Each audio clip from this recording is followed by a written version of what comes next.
Time to give him 250.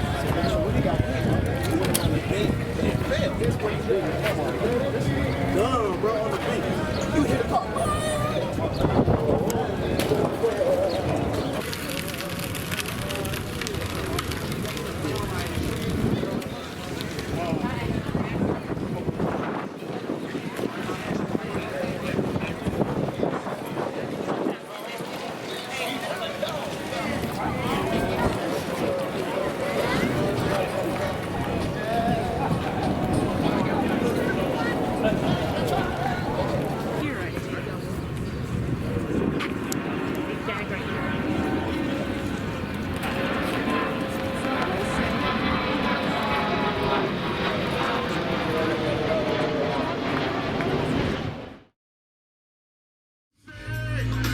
Should go together, but you say it's for everyone to see what you say.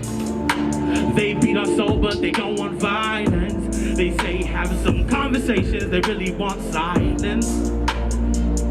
But we can't stay quiet, cause there ain't no hiding from 8 minutes 46.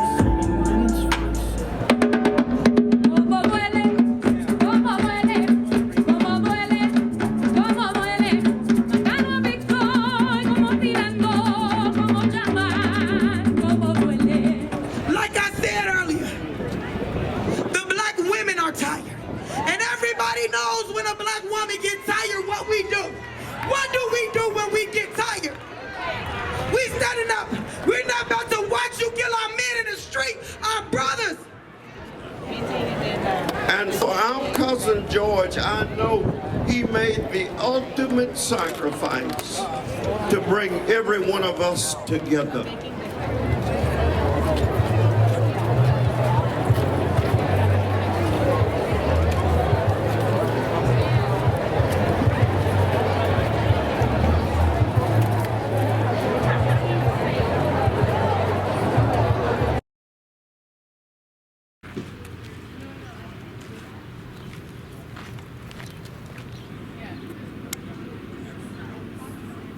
This is a second fist, the one that we just showed before, and this one were built today.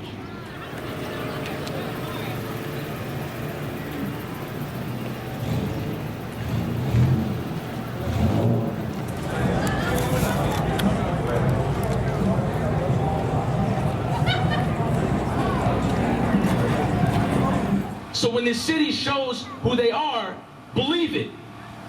Believe it. And go back as far as June 14th, 1920 in Duluth, 101 years ago. They lynched 3 young black men to an all-white crowd. You talk about generational trauma, I talk about generational violence. Yeah. I focus on those black men that were hung, but I also focus on the thousands of white people that stood in the picture smiling. Those white people are grandparents and great-grandparents to people that live in Duluth now. A year later, May 30th, 1921, they said a black man had assaulted a white woman. She said she didn't want to bring any charges. However, when a newspaper reported it, narrative is powerful, an all-white mob came outside of the Tulsa courthouse. They then went to Black Wall Street, burned it to the ground, and killed every black, breathing, or living human being that they saw. 107-year-old Viola Fletcher, a Tulsa massacre survivor, testified just a week ago, saying that y'all need to atone for this. You need to speak to this. When we talk about a legacy of trauma and violence, we're talking about right now. The money in your pocket comes from your great-grandfather's racism or some legacy of white supremacy. It's coming from there. And now it's time to do something about it. Because in 1919, it was called the Red Summer, when white mobs went around and killed every black person they could find. So when people tell black folks to pull themselves up by the bootstraps, you look them in the eye and say, we tried. But then you burned the bootstraps and killed everybody wearing them. Justice is is living in a city where you can trust your elected officials. Justice is living in a city where you can trust your mayor. Justice is living in a city where brothers don't have to do time in prison for shit that they never did. Justice is living in a city where George Floyd is still drawing breath. Justice is living in a city where Kim Potter understands her racism, cognitive dissonance, and the difference between her damn black 22 and a taser. Justice is living in a city where Dante Wright is still alive. Justice is living in a city where Terrence Franklin is still alive. Justice is living in a city where the governor doesn't show up for black lives when the street is paved with black blood. Justice is living in a city with bills, as DJ says, are written with trust and promise, not with black blood. You shouldn't be showing up when black men get laid out in the streets by state-sanctioned violence. You should be showing up anyway. Right. And lastly, I'll say this. The defense is asking that Derek Chauvin's sentencing be probation and time served. That means the time he spent in prison and then gets out and walks on probation. Somebody said that ain't right. That ain't right. That ain't right. The prosecution is saying Derek Chauvin should spend 30 years in prison.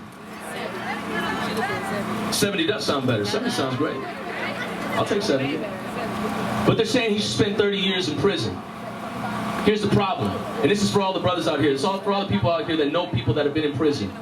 You know black men that are spending time in prison for more time